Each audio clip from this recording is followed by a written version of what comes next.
This is another problem. Balls are randomly removed from a box initially containing 20 red and 10 blue balls. So there are 20 red and 10 blue balls. What is the probability that all of the red balls are removed before all of the blue ones have been removed? So what I am doing is that one by one I am removing all the balls. What is the probability that before removing all the blue balls, the red balls should have been removed? Now this question has been phrased in a very complex kind of language. If you just think coolly that what this question is saying, that suppose I start removing these balls, okay? So what this question says that this blue ball has to be the last one to be removed, otherwise the condition of the question will not be satisfied. So suppose these are my 30 balls, so these are my 30 positions. So any of these positions can be filled by say R or B, RB, RB, whatever. The only condition I should satisfy is that this last position has to be filled by a blue ball. Okay. Now out of the 30 balls, 10 are blue. So what will be the probability that this last position, which is a coveted position now, which is a very special position, that a blue ball will get to occupy this special position? That will be 10 by 30, and in fact that is the answer. So some of you might be thinking that we should go for special case, say that okay, first blue then red and then go for binomial summation or whatever. Nothing doing. You see, in probability what happens ki most of the time those binomial summations are not required, because for probability what we are doing, we are finding number of favorable cases by n of omega. You have to say probability of A is n of A by n of sample space. So this gets cancelled, those factorials and whatever are there, they get cancelled in numerator and denominator, and you are left with this last condition. So this is 10 by 30. And now let me discuss another question. This is a birthday problem. If n people are present in a room, what is the probability that no two of them celebrate their birthday on the same day of the year? Okay, n people are in room, so what is the probability that their birthday should be on different dates? Quite simple question. Each person can have his birthday in one of the 365 days. Okay, now there are n persons, so each person will have in 365 days. So what is my n of sample space? Will be 365 to the power n. Got it? Now what is the probability that no two of them celebrate their birthday on the same day? So for that event to happen, what you have to do, that first person can have his birthday on any of the 365 days. So the moment, say suppose one of the 365 days is taken, the second can have his birthday in 364 days only, because they don't have to clash, the birthdays should not clash. That is the probability we have to find. Similarly, the third person can have in 363 days.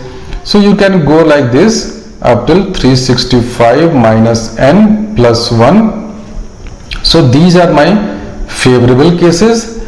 I divide them by 365 by n. So this is the probability that birthdays will not clash. Okay.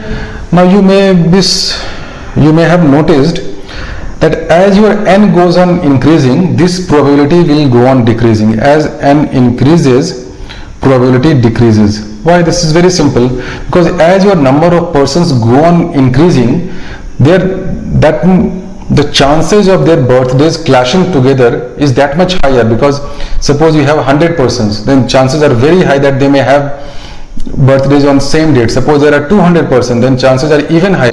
As n increases, this probability decreases. So that's what this question says, how large need n be so that this probability is less than half? In other words, what should be the number of persons so that the probability is say 50% that their birthdays are clashing? Okay, you might be thinking that okay, so I have the same solution I have written, as each person can celebrate his or her birthday on any one of 365 days. So possible outcome is 365 by 9. I'm assuming that nobody is having 29th February and leap year and those kind of things. So assuming that each outcome is equally likely, the probability will be 365 into this divided by 365 by 9. So this is the probability, and this probability as n increases, this probability decreases. So how large should my n be so that the probability is 50% of clash of birthday? You may think that this n should be something around 100 or 150, but no, n is a very small number. For that, let's see what is happening. First of all, what is the probability that two persons have same birthday? What will be my n sample space? 365 square, because they can have birthdays, the sample space in 365 into 365 days. Probability will be 365, that is they are having birthday on the same day. So it can be the 1st January or 2nd January or 3rd March or 4th March.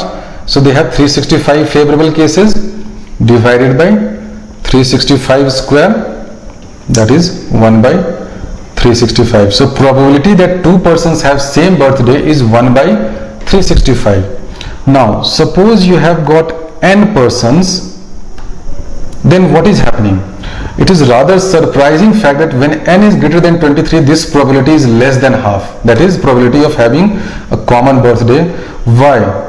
It happens because probability of every pair of individuals has probability of 365 by 365 square, that is 1 by 365 of having the same birthday. The moment say you have 23 persons, you have 23 C2, these many pairs, that is you have 23 C2 pairs, and this is equal to 253.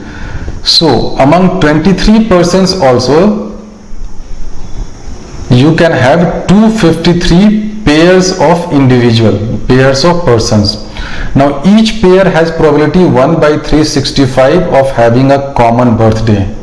So when you are having 253 pairs, this probability increases and it is greater than 1 by 2, because 253 into this will be something greater than 1 by 2. That's why even for a very small number of say 23, 24 or 25 in persons in a room, chances are more than 50% that they will be having birthday on a common day, which is highly counterintuitive, but it is true that in fact the moment you have say 50 persons, then there are 90% probability that somebody will be having some pair or two persons will be having common birthday. Even